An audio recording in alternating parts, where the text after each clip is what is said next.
not very smart. What do we say, Bobby? That he's not very. What do we say? Wow! Wow! Get back to work. Maybe. Maybe later. Later sounds good. We're gonna work. What were you So- on? What corner are you on today? The one over here to the left. You gonna take the right? How about you take the one in front of our building, and I'll go work it across the street by the mailbox.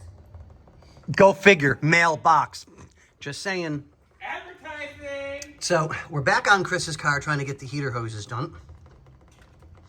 And this is where the heater core is. Underneath the car. I don't know about you, but that does not seem like the most logical place to put a heater core. But as you can tell, the hoses are stuck on, covered in oil. So we're getting them now while we've got the car here. Yay. So this is an absolute nightmare to change heater hoses because I think these heater hoses are like 8 feet apiece.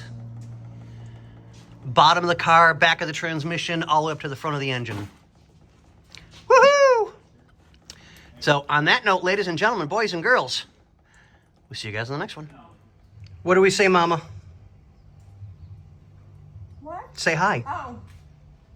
Why do you always put me in those things? So we're under Chris's car again. There's heater hose number 1. There's heater hose number 2. Heater core.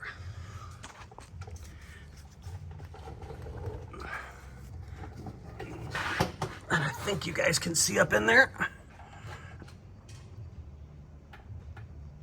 I think. Yeah, that's the route we have to put them all back through again. Just amazing. Okay, on that note, ladies and gentlemen, here's your update. And we'll be back to you when we get the new ones. Bobby, what do we say?